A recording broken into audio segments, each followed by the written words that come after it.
మన శ్రీకాకుళం అఫీషియల్ వెబ్సైట్లో నుండే మీరు డైరెక్ట్గా ప్రొవిజనల్ లిస్ట్ పడతారు, అదేవిధంగా మెరిట్ లిస్ట్ పడతారు, అదేవిధంగా సెలక్షన్ లిస్ట్ కూడా మన అఫీషియల్ వెబ్సైట్లోనే, మన శ్రీకాకుళంకి సంబంధించిన అఫీషియల్ వెబ్సైట్లోనే మీరు డైరెక్ట్గా క్రోమ్లోకి వెళ్ళి www.srikakulam.ap.gov.in అని చెప్పేసి మీరు టైప్ చేసినట్లయితే మీరు డైరెక్ట్గా మన శ్రీకాకుళంకి సంబంధించిన అఫీషియల్ వెబ్సైట్లోనే అయితే మీరు డైరెక్ట్గా వెళ్ళి ప్రొవిజనల్ లిస్ట్, అదేవిధంగా మెరిట్ లిస్ట్ ఇవన్నీ కూడా మీరు డైరెక్ట్గా చెక్ చేసుకోవచ్చు.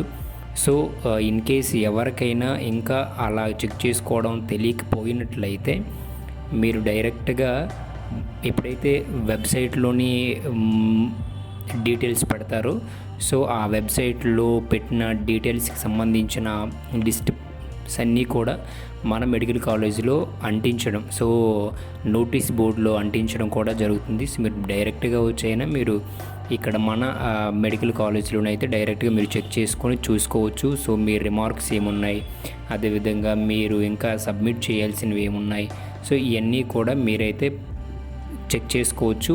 సో వచ్చి చూసుకొని ఒకవేళ లిస్ట్ పెట్టిన వెంటనే మీకు ఒక 2-3 డేస్ అయితే టైం అయితే ఇస్తారు. సో ఆ టైంలోనైతే మీరు రిమార్క్స్ని ఎవరైనా క్యాస్ట్ పెట్టకపోయినా, అదేవిధంగా స్టడీ సర్టిఫికెట్స్ పెట్టకపోయినా, ఎక్స్పీరియన్స్ సర్టిఫికెట్స్ పెట్టకపోయినా మీరు డైరెక్ట్గా రిమార్క్స్లోనే చూసి మీరు మళ్ళీ ఆ రిమార్క్స్ని పెట్టుకోవడానికి మన టైం అయితే ఇస్తారు. సో ఇది ఫ్రెండ్స్. సో చాలామందిలో ఈ డౌట్ అయితే ఉంటుంది కదా, సో నెక్స్ట్ ఏంటి, ఎలా చెక్ చేయాలి, మాకు ఎలా తెలుస్తుందని చెప్పేసి చాలామంది అనుకుంటారు. సో వాళ్ళ కోసం, సో చాలామంది అప్లై చేసి ఉన్నారు కదా, వాళ్ళందరికీ ఎలా చెక్ చేయాలి, ఎలా మా నేమ్స్ తెలుసుకోవాలి, లిస్టులు ఎప్పుడు పెడతారు ఏంటనేది, సో ఈ యొక్క వెబ్సైట్లోనైతే మీకు కంప్లీట్గా డీటెయిల్స్ అయితే మీకు ఉంటుంది. సో ఏ డిజిగ్నేషన్కి సంబంధించిన లిస్టు, ఆ డిజిగ్నేషన్కి సంబంధించిన వాళ్ళందరి లిస్టు ఒక ఎక్సెల్ షీట్లోనైతే ప్రిపేర్ చేసి మీకు పెట్టడం అయితే జరుగుతుంది. ఇది ఫ్రెండ్స్. Thank you all.